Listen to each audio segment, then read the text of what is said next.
All right. I'd like to start off by saying Barakatah Yahweh, Ba'ashem Yahushai, Ba'ashem Rachah Kodash.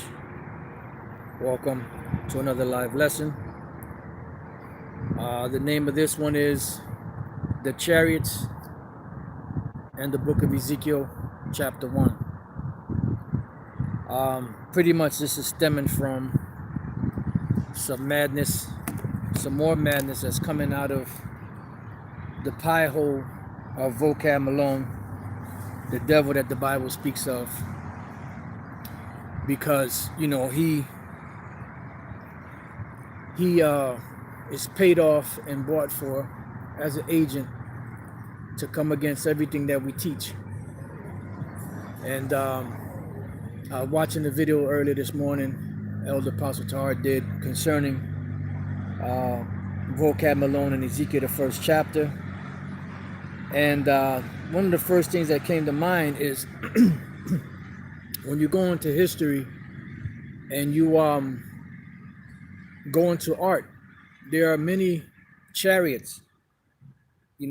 Like if you type in UFOs in the Bible and art or something like that, you're going to see a whole bunch of pictures and paintings where the artists that painted those pictures actually painted chariots in the sky, which would be classified as so-called spaceships, so-called UFOs, or whatever classification they give them today. And the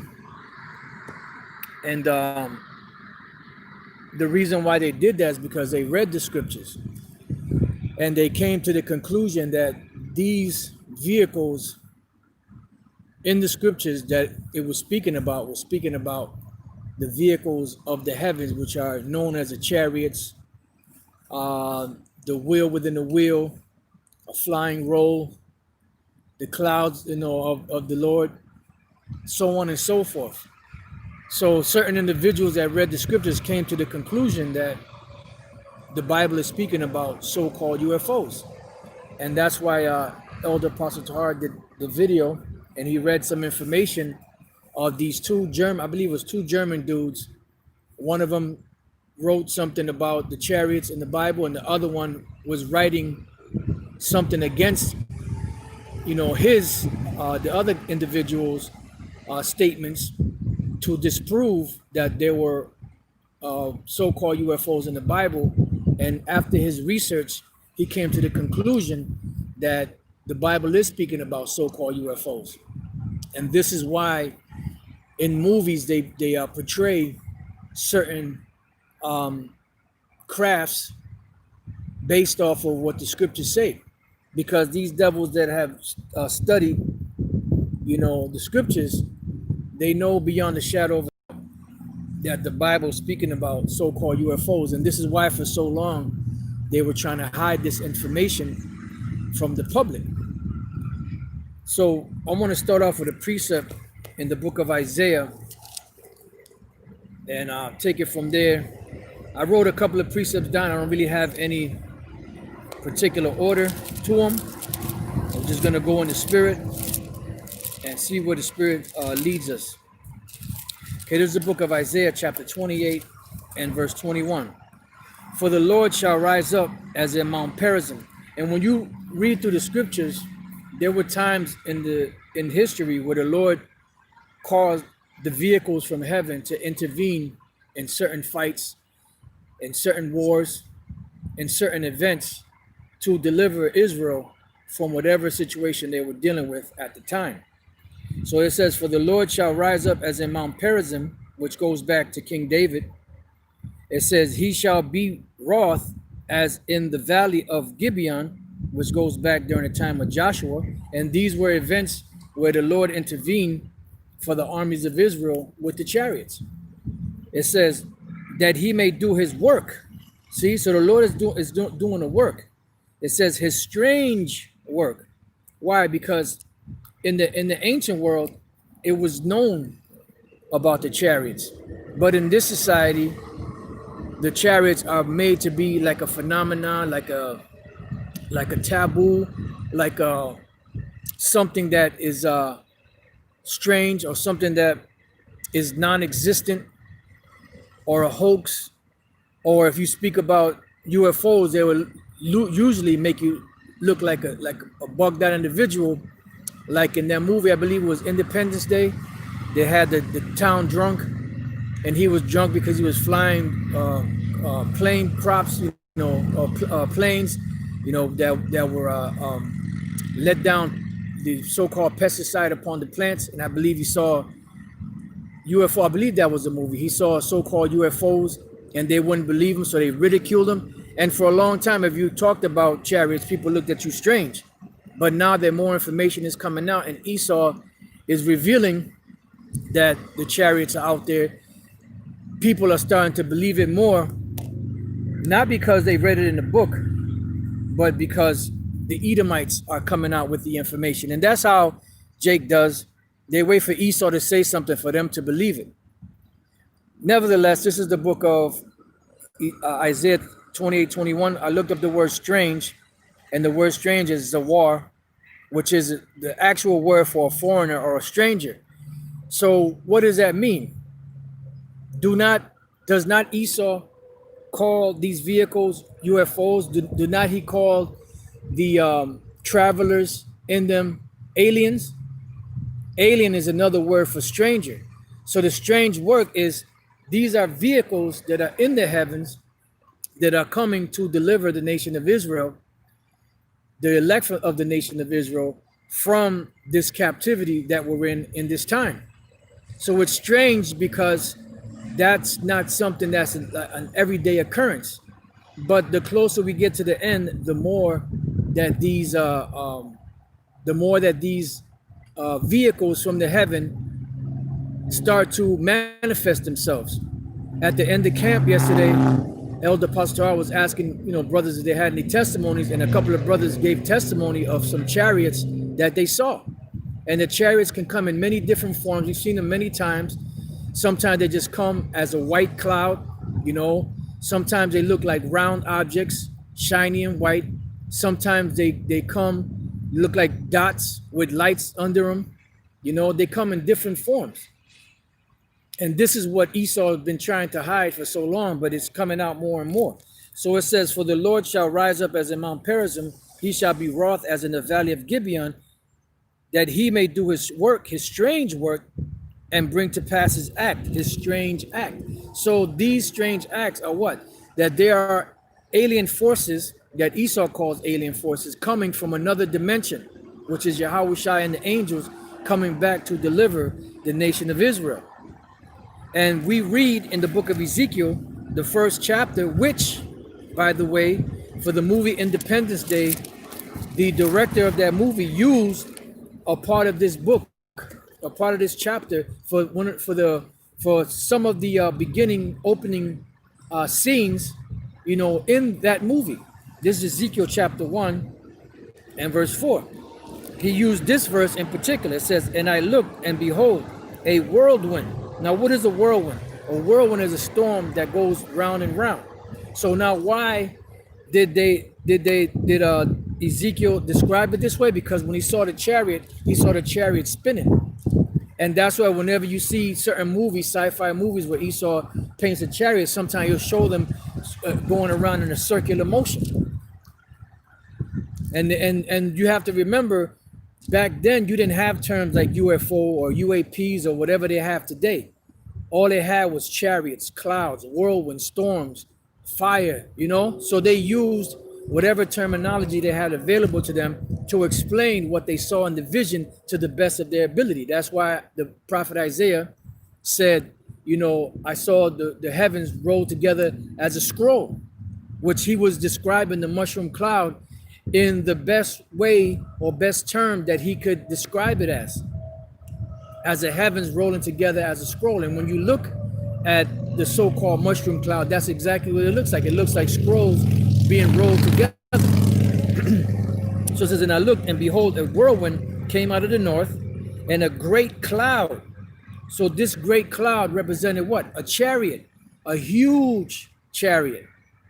As the scriptures tell us, Lord's will we may get to it if the Spirit allows, in 2nd Ezra 13, about the chariot that Yahushua is coming in, which the prophet Ezra described as a great mountain. that he looked on the earth to see where was this great mountain taken out of from the earth. That's how huge the chariot was. And he said he could not find the area on earth where that chariot was taken from, because it wasn't a mountain, but it was a chariot that was so huge that it was as big as a mountain. It says, and a fire enfolding itself. Now, when you watch that movie, Independence Day, and the precept there says catching itself, you know, in other words, it kept coming into itself. It didn't spread out. It was just in that cloud, in that chariot. That was that fire.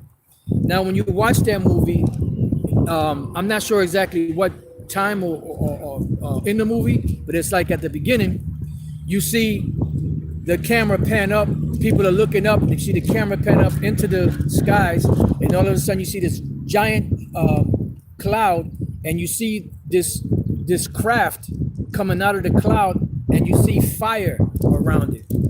What do you think they got that from? They got that from the scriptures. And this was an actual chariot, an actual so-called UFO that the prophet Ezekiel saw, and he was describing what he saw. So it says, and a fire enfolding itself, and a brightness was about it, and out of the midst thereof, as the color of amber, out of the midst of the fire, because they had lights. And you have to understand that these chariots, when they come, they can come in darkness, but a lot of times they come with lights, like they show you in the movie. What's that called? Encounters of the Third Times. Forget the exact name of the movie. It came out, I believe it was back in the 80s. You know, something Encounter the Third Kind. I forget the exact name. I'm pretty sure some of you brothers know what I'm speaking about. But now let's go from there just to deal. Let's just build on that. Let's build on those lights. Let's go to the book of Exodus, chapter 40, verse 34. Close encounters, the water, brother, the water. Close encounters of the third kind. That's it. The water, elder. This is Exodus chapter 40, verse 34. It says, then a cloud covered the tent of the congregation, and the glory of the Lord filled the tabernacle. So whenever the Most High would appear to the children of Israel, he will come in a chariot. So this is an actual chariot where the Lord appeared to the children of Israel. And you got to remember that this is while they were in the wilderness, right? It says, and Moses was not able to enter into the tent of the congregation because the cloud abode thereon, because of the presence of the Lord. Remember, the presence of the Lord is so mighty. That's why he told Moses, you come up into the cloud, but the rest of Israel tell him not to come to the mountain. No animals or anything, or else they're going to die. So when he went in the presence of the Lord, it said his face shone because of the glory and majesty of the Lord. Like the scripture say, wisdom maketh a man's face to shine. So he was in the presence of greatness, in the presence of the most purest form of wisdom. So his face shone, right? It says, because the cloud abode thereon, and the glory of the Lord Yahweh filled the tabernacle. And when the cloud was taken up from over the tabernacle, the children of Israel went onward in all their journeys. So whenever the cloud rested, that's when the children of Israel rested. Whenever the chariot moved, that's when the children of Israel moved. And they followed that chariot all throughout the wilderness for those 40 years. And that chariot that they followed was who? That was Yahweh Shai. Yahweh Bashem Yahweh Shai. Let's go real quick to the book of 2 Corinthians. You know, really what vocab should do, man, I agree with Elder Pastor said a while back. Vocab should look into, do some research into seeing how he can sue, you know, that educational establishment that he learned, that nonsense that he learned from, so he could get his money back, because he wasted his time and his money. Excuse me. This is the book of 2 Corinthians chapter 10, verse 1. Now I, Paul, myself beseech you by the meekness and gentleness of Yahweh Shai, who in presence am base among you, but being absent am bold toward you. It says, I beseech you that I may not be bold. I'm sorry, that's not it. Let's go to 1 Corinthians chapter 10. 1 Corinthians 10 and 1.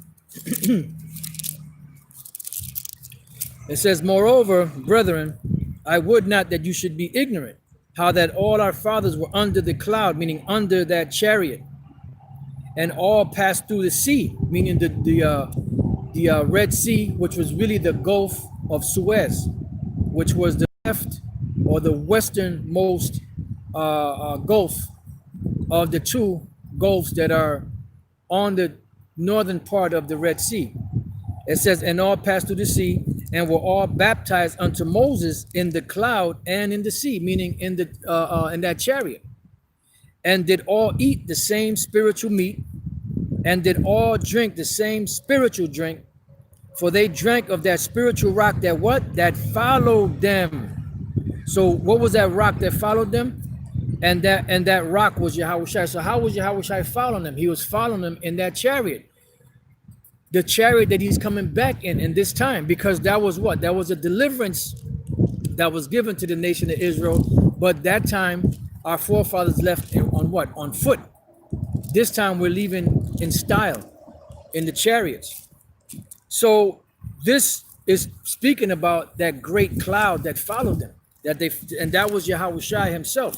So going back to Exodus chapter 40 and verse 36, and when the cloud was taken up from the tabernacle, the children of Israel went onward in all their journeys. But if the cloud were not taken up, then they journeyed not till the day that it was taken up. For the cloud of Yahweh was upon the tabernacle by day, and the fire was on it by night, in the sight of all the house of Israel throughout all their journeys. Why? Because in the day it was white. It could have appeared like an actual cloud, or it could have just been white like a cloud, as it tells us in Psalm 68 chapter, which Lord will, we're going to get that, and then at night the lights would turn on, because remember, they're in the wilderness, so it was very dark out there. And for any of you brothers that have actually been outside, in places where you don't have city lights, it gets really dark in certain areas. So the light from the chariot was what was guiding them in the nighttime. So now let's go from there to Exodus chapter 14, and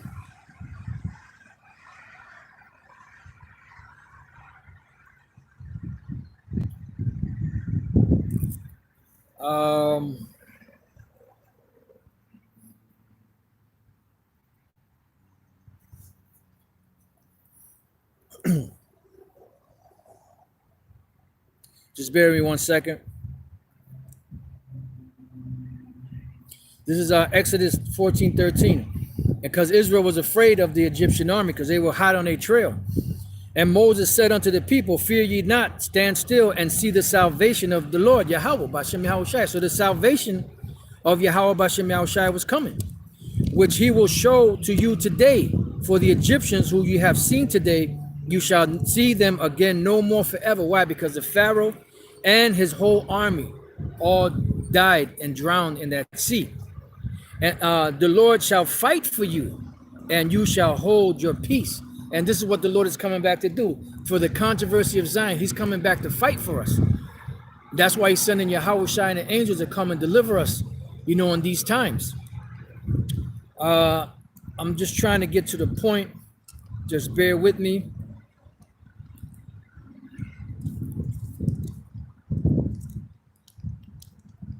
Right, here we go, verse 19. And the angel of the Most High, which went before the camp of Israel, because remember, the chariot was in front of the camp, leading the children of Israel to the path that they needed to go into the wilderness. It says, and the angel of the Most High, which went before the camp of Israel, removed and went behind them. So the chariot shifted from the front of the formation of the children of Israel to the rear of the formation. And there was a reason for that. And the pillar of the cloud went from before their face and stood behind them. So now you got the chariot in back as to where the chariot was actually in the front.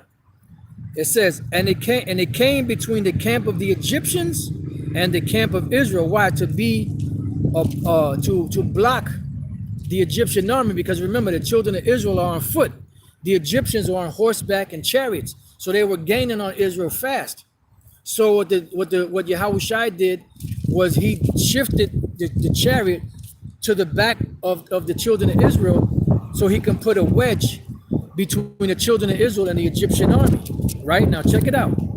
And it was a cloud and darkness to them. So the back part of the chariot, the lights were off. It was dark. So these Egyptians had to maneuver in the darkness. It says, but it gave light by night to these, so that the one came not near the other all the night. So the front part of the chariot was lit up to light the path for the children of Israel to get to the Gulf of Suez and cross the Red Sea there. But behind them, the chariot was dark. Remember, this is a huge chariot. So the chariot was dark, and it put a wedge between the Egyptians and the children of Israel. So that's the actual chariot. So what cloud do you know can be lit on one side and dark on the other side? This is talking about a chariot, man. And this is how Yahushai, left. And this is how Yahushai shall return. Let's get a couple of precepts on that. Let's go to the book of Acts, chapter 1. We're going to go straight to the point. And verse 9. And when he had spoken these things, while they beheld, he was taken up, and a cloud received him out of their sight. So this was a chariot. That was Satan. This is an actual chariot that received. Okay, so play.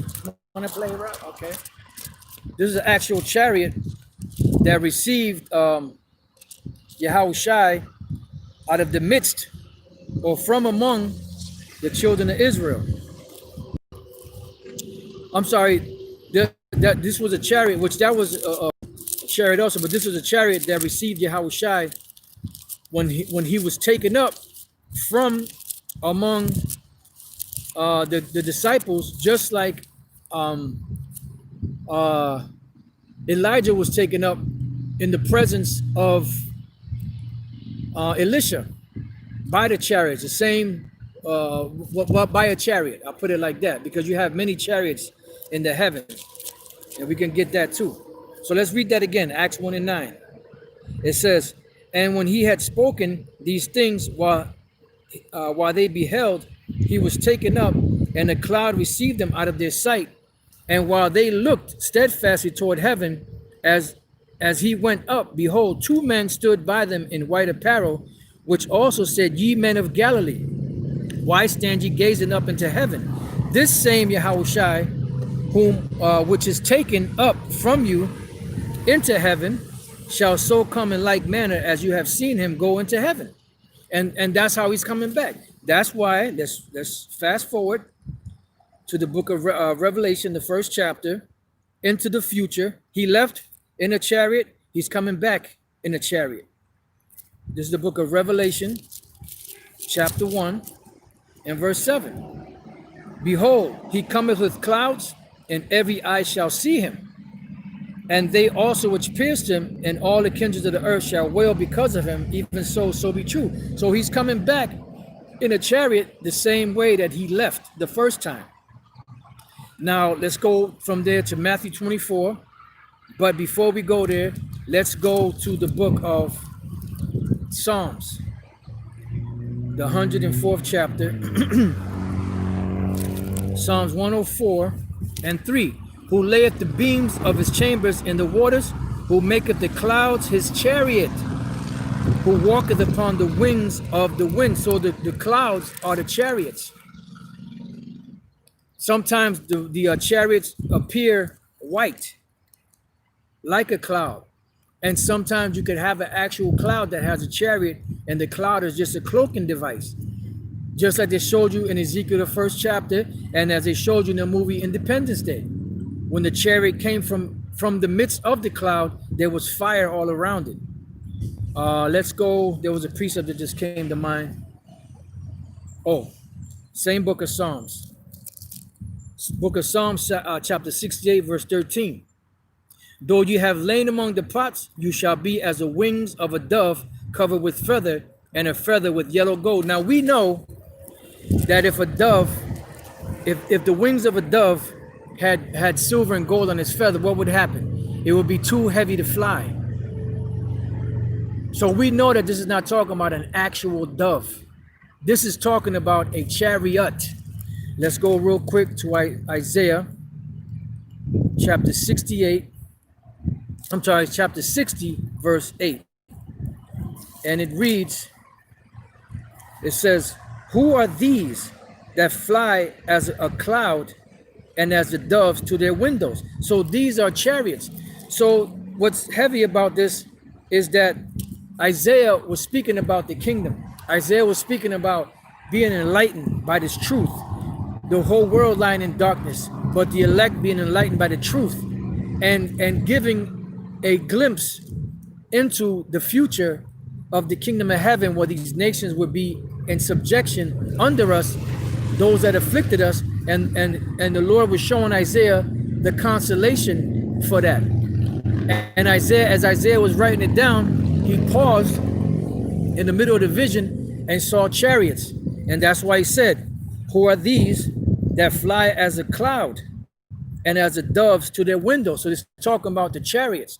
So we're reading in Psalm 68:13, though you have lain among the pots. In other words, although we've been in this low state, in this low condition, yet shall you be as the wings of a dove covered with silver and the feathers with yellow gold. So we're going to be beamed up into the chariots, and our enemies are going to behold us. Psalms the 91st chapter. Our enemies are going to behold us going up. Lord's will we be the elect, and they're going to look, and they're going to see the skies all throughout the planet covered with chariots, and they're going to see the elect going up into that one chariot, which we according to Revelation 11, it speaks about them going up into a cloud, into that chariot that Yahushua is coming in, you know, and they're going to see that, right? It says, though ye have lain among the pots, yet shall you be as the wings of a dove covered with silver and her feathers with yellow gold. When the Almighty scattered kings in it, it was white as snow in Salmon. So the chariots sometimes appear white, and I've actually seen a decent sized chariot that was actually like a metallic white. And I was on the highway. I was driving a school bus at the time. I looked up and I said, oh shit. So I said, let me pull over so I can get a better look. And by the time I pulled over, it was gone. So it was an actual metallic, shiny white. It was smooth. It was super smooth. And it was kind of like a rounded, somewhat of a rounded dome shape, you know? And I was like, oh shit. Then when I pulled over and looked again, it was gone. So sometimes the chariots will appear in different colors. So it says, when the Almighty scattered kings in it, because the Lord would use the chariots and the angels to what? To defend the nation of Israel, as we read in Exodus the 14th chapter, when the chariot that Yahushua was in went from the front of the formation of the camp of Israel into the back of the formation of the camp to intervene and keep the Egyptian armies from gaining on the camp of Israel. And the back of the chariot was dark, and the front of the chariot was light. Come on, man. Come on, vocab. Cut it out, dog. It says, the hill of the Most High is as the hill of Bashan, and high hill as the hill of Bashan, because the Israelites, which are that Mount Zion, are going to be exalted, and they're going to be magnified, as we were supposed to be, as we were at one time, but even more spectacular than that. It says, why leap ye high hills? So why are you nations jumping up and down, acting as if the Most High is with you? It says, this is the hill which the Most High desires to dwell in. Why? Because we are his inheritance. Yea, the Lord Yahweh, Bashem Yahushai, will dwell in it forever, because that's when the Lord comes back to deliver the elect of the nation of Israel, change our bodies, Lord's will we be the elect, change our minds, put the law, statutes, and commandments into our inward parts. He's going to clean us up. We're going to be beautified. We're going to be perfect. And the Lord is going to be among us. And he said, then shall you be my sons and daughters, and I will be your power. It says, the chariots of the Most High are 20,000, even thousands of angels. The Lord is among them as in Sinai in the holy place, which that goes back to the deliverance from Egypt. And the chariots were all over the place. and that one main chariot which Yahushua was in, which we read in Corinthians, that rock that followed him was Yahushua. Come on, vocab, stop it. Now I want to look up that word chariot, because the word chariot is a compound word. Let's go to the book of Psalms, and the word chariot should be marakab or marakab yum, depending on if it's plural or singular. And marakab is a compound word. Ma is over from, and rakab is to ride. So marakab is riding or chariot, and the vehicle of the heavens are the so-called UFOs. We say so-called UFOs so you could understand, but they're really the chariots of the Lord, you know, and the horsemen thereof, which are the angelic beings that ride upon those or in those vehicles. And this is what the prophet Ezekiel was describing in Ezekiel, the 1st chapter. He was describing the vehicle, and he was describing the individuals inside of the vehicles driving those vehicles. That's why I said wherever the spirit went, those clouds went, those chariots went. Why? Because the spirit of the angels was in those chariots. So wherever the angel went, they went. It said they moved like lightning. And that's why Esau is so in awe of these chariots, because they can't figure out that type of technology, because it wasn't given to them to move at faster than the speed of light, faster than the speed of sound, to be able to turn, or not even turn, just going forward and all of a sudden taking off to the right or to the left or up or down. Esau can't do that, because the person that's inside of a jet or whatever the case is, they have to take certain turns a certain way, otherwise their bodies will be torn apart. So stop playing, vocab. So this is Psalms 68 verse 17. The chariots, rakab. Now I can't look in the blue letter Bible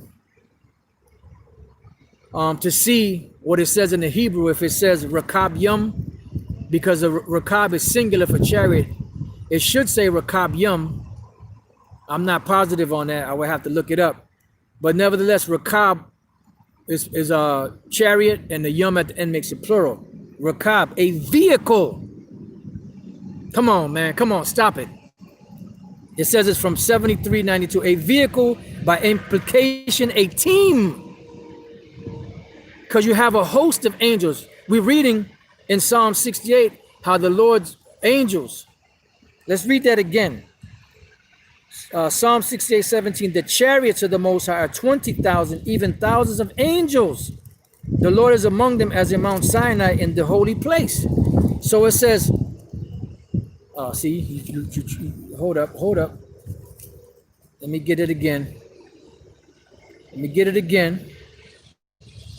It says, a vehicle, by implication, a team, by extension, cavalry, because that is the Most High's angelic army. By analogy, a rider, that is the upper millstone. Chariot, upper millstone, multitude, from the margin, wagon. What is a wagon? A vehicle. So these chariots are the vehicles of the Most High, the vehicles of the angels that they travel in space. Do they need those vehicles? No. But why are those vehicles there? Because the Most High wants them vehicles there.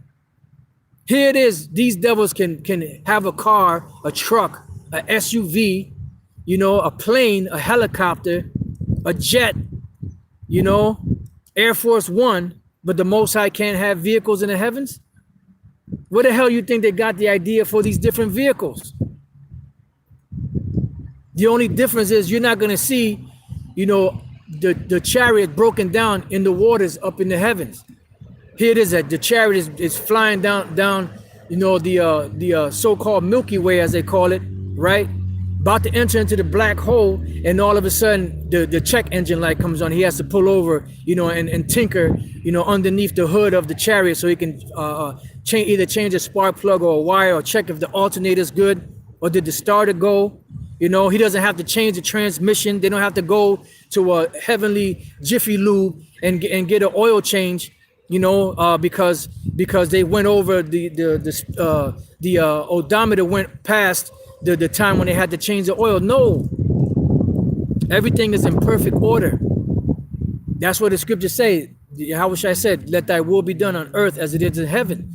So we got vehicles on the earth to get around. You don't think the angels got vehicles in the earth to get around? Come on, vocab. Stop the blood clot. Psalm 68:17. The chariots of the Most Man, the chariots of the Most High are 20,000, even thousands of angels. The Lord is among them as in Sinai in the holy place. And that's how the Lord is coming back. Now, let's go from there. Let's go to Isaiah 31. And this is only for the elect. You people, you Israelites out there that watch vocab, if you get taken by that devil, then the Lord, Yahweh Bashem Yahushai, is not dealing with you. Least peradventure the Lord have mercy on you and open up your eyes to come away from that madness. Excuse me. That's the only way. But those of you that get taken by that devil, you know, the Lord is not dealing with you. And that devil knows that we have the truth. He knows that we have the truth. But his job and his mission is to try to debunk what we're teaching, because that's what he was groomed and set up to do. That is his mission. That is his life goal from whatever handlers are dealing with him. Now let's go. Isaiah 31:5. As birds flying, so will the Lord Yahweh Bashem Yahushai of hosts defend Jerusalem. So how is the defense, our defense, coming? From the heavens. Let's read that again. As birds flying. How do birds fly? In formation. So the chariots are coming in formation. It says, as birds flying, so will the Lord Yahweh Bashem Yahushai of hosts defend Jerusalem. Defending also, he will what? Deliver it. And passing over, he will preserve it, because they're going to pass over, and just before all hell breaks loose and the destruction, the elect are going to be going up as the destruction is happening. That's what the scripture said, that the righteous shall scarcely be saved. Now let's jump from there to Isaiah 26:20. Come up, my people. Come, my people, enter thou into thy chambers. What is a chamber? A place, a safe haven. What is the chamber speaking about? It's speaking about the chariots. It says, come, my people, enter thou into thy chambers and shut thy doors about thee, just like the Lord shut the doors of the ark. The chariots are the modern day ark, the spiritual ark. Come, my people, enter thou into thy chambers and shut thy doors about thee. Hide thyself, as it were, for a little moment, until the indignation be overpassed. What is the indignation? The fierce anger of the Lord. The missiles, the fire from the missiles and the lasers from the chariots. That is the fierce anger of the Lord, because this is how he's coming to take the earth out. So the only way to escape is going up. Now let's go from there. Before we get this other precept, let's go to the book of Revelation, chapter 11, verse 11.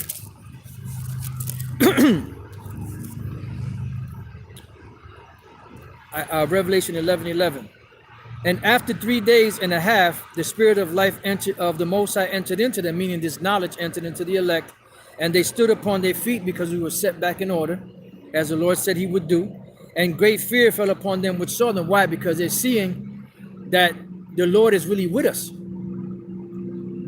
contrary to popular belief. It says, and they heard a great voice from heaven saying unto them, come up hither. And what was that voice? That was the Lord telling us to come up where? Into the chariots, into those chambers, so that we can hide ourselves, as it were, for a little moment until the indignation be overpassed. And this is why the Apostle John saw the children of Israel coming down from heaven. That was that New Jerusalem coming down from heaven. Why? Because we're going to be renewed and come down from the heavens back on the earth, because we're going to reign on the earth as kings and priests with Yahushai. It says, and they heard a great voice from heaven saying unto them, come up hither. And they ascended up to heaven in a cloud, and their enemies beheld them. See? And that's the so-called chariot. I mean, the so-called UFOs, which the scriptures call a chariot, which we just read that the word chariot, marakab, is a vehicle. And this is why that individual that did the research to try to debunk what the other individual wrote about the UFOs in the Bible, so-called UFOs in the Bible, came to the conclusion that the individual was right. So he tried to debunk, but he became convinced. And he had to acknowledge that that other individual was correct. You could type in UFOs in the Bible or UFOs in art or something along those lines. You'll see a bunch of pictures and paintings of chariots in art. This is Matthew 24 and 29. We're getting ready to close out because, you know, pretty much the point is made. You know, probably go to Ezekiel first, the first chapter, finish out there. Let's go to Matthew 24 and 29. It says, immediately after the tribulation of those days shall the sun be darkened, and the moon shall not give her light, and the stars shall fall from heaven, and the powers of heaven shall be shaken, because Esau is not going to have any answers for what's coming. He's used to controlling everything by his media, and that day he's not going to be able to control anything. So their knowledge, wisdom, and understanding is going to be darkened. And there's also going to be a darkening, you know, of the sun, moon, and stars by the devastation. It says, and then shall appear the sign of the Son of Man. In what? In heaven. And how is he going to appear in heaven? And then shall all the tribes of the earth mourn, and they shall see the Son of Man coming in the clouds, plural, of heaven, with power and great glory. Let's see what it says for the word clouds in the Greek. It's the book of Matthew 24 and 30.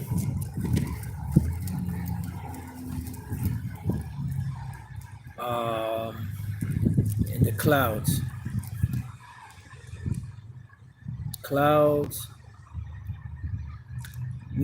Nephili, from properly cloudiness, that is concretely a cloud. So they don't really go into it too much, but that's talking about the chariots. We read 2nd Ezra, the 13th chapter. It speaks about this vehicle that Yahushua is coming. And we read in Psalms 104 that the clouds are the chariots of the Most High. Those are the vehicles of heaven. And that's how the Lord rides, you know. The angels ride. And this is exactly what Ezekiel was explaining in description in the book of Ezekiel, the 1st chapter. It says, and he shall send his angels with a great sound of a trumpet, and they shall gather together his elect from the four winds, from the one in the heaven, even to the other. And this is what we read in this is what we read in the book of Psalms, the 91st chapter. Let's get that real quick, because the angels, they come on the earth, but and when this time comes, they're going to be up in the heavens, calling up, you know, or delivering the elect of the nation of Israel. This is Psalms 91 and 7. 1,000 shall fall at thy side, and 10,000 at thy right hand, but it shall not come nigh thee. Why? Because the Lord is going to deliver us. The Lord's will we be the elect. Only with thine eyes shall thou behold and see the reward of the wicked. Because when the Lord brings that devastation, that is the reward of the wicked. That is that wrath that the Most High is bringing. It says, because thou hast made the Lord Yahweh Bashem Yahushai, which is my refuge, even the Most High thy habitation, there shall no evil befall thee, neither shall any plague come nigh thy dwelling. For he shall give his angels charge over thee, to keep thee in all thy ways. They shall bear thee up in their hands, lest thou dash thy foot against a stone. And they're going to bear the elect up into the chariots. Remember, the chariot of Yahushua coming with the angels. And it said that he shall send his angels to gather the elect from the four winds of the heavens.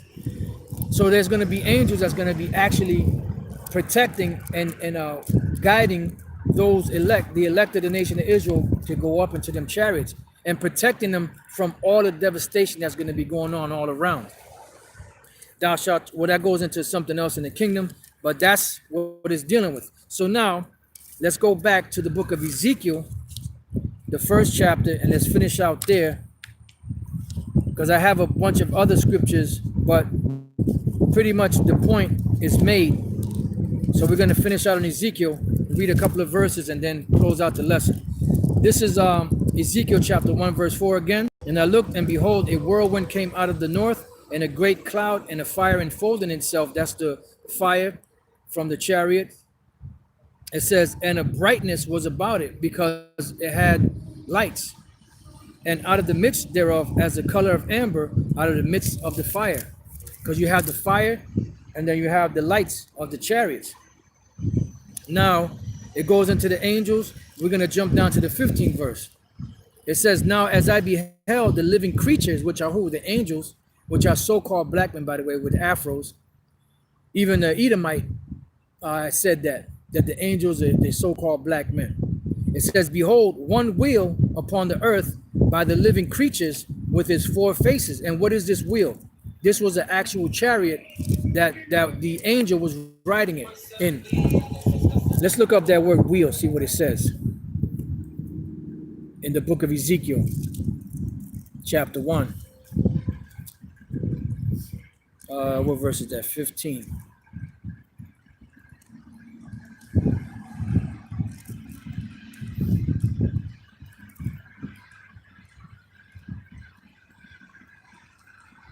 Let's see, that's a wheel. A pun, or our pun, meaning to revolve. A wheel. So he saw a actual chariot spinning, as he called earlier a whirlwind. And when he saw it spinning, he's going to describe further what he saw. So that wheel is something that was spinning. It was an actual chariot. It says, now as I beheld the living creatures, behold, one wheel upon the earth by the living creatures with his four faces, the appearance of the wheels and their work. The wheels, which is plural, because it was more than one. And this particular one was a chariot that looked like it was a wheel spinning with another wheel. And they show you this in art, and they show you certain depictions of that. It says, and they work, and their work was like unto the color of beryl, and they four had one likeness, and their appearance and their work was as it were a wheel in the middle of a wheel, because you had two wheels turning. Now, I don't know if one wheel was turning one way, the other one the other, or they were both spinning the same way. But when he looked at it, this was a chariot that looked like it was like if you look at two wheels, one big one and one small one inside of each other spinning around. That's what he saw. So he saw this chariot spinning like a wheel, round and round. And that's what he saw. And that was actually the chariots with the angels. And that's why he said, wherever the creature went, the vehicle went. We read about the chariots of the Lord, that they are what? They are actual vehicles in the heavens. So vocab, you need to cut it out, man. Ezekiel, the first chapter, is talking about the so-called UFOs, which the Bible calls the chariots. And there's many, many, many, many, many other scriptures that we can go to prove that the so-called UFOs exist in the Bible, and they're known as a chariot, a flying roll, a wheel within a wheel, a cloud, so on and so forth. And Elisha described it as the chariot of the Lord, or the chariot of Israel, and the horsemen thereof, because the angels of the heavens travel in these vehicles. And that's why you try to shoot them down. You shoot guns and bullets and lasers at these vehicles, because you're trying to shoot them down so that you can be prepared when Yahushua comes back to fight against them, so that you can actually, once you shoot it down, which you ain't going to be able to, you could actually open it up and see what technology it is and see who is in there, as you will have a lot of fools believe that chariots in the past crashed. That's all BS. It might be a chariot, but it's a man-made chariot. It's not the vehicles of the heavens, because the vehicles of the heavens do not crash. They are perfect. And you're trying to to it, because you scripture say you're wiser than Daniel. You examine everything. You accomplish a diligent search. So you want to shoot them down so you could experiment, just like you kill people to open them up.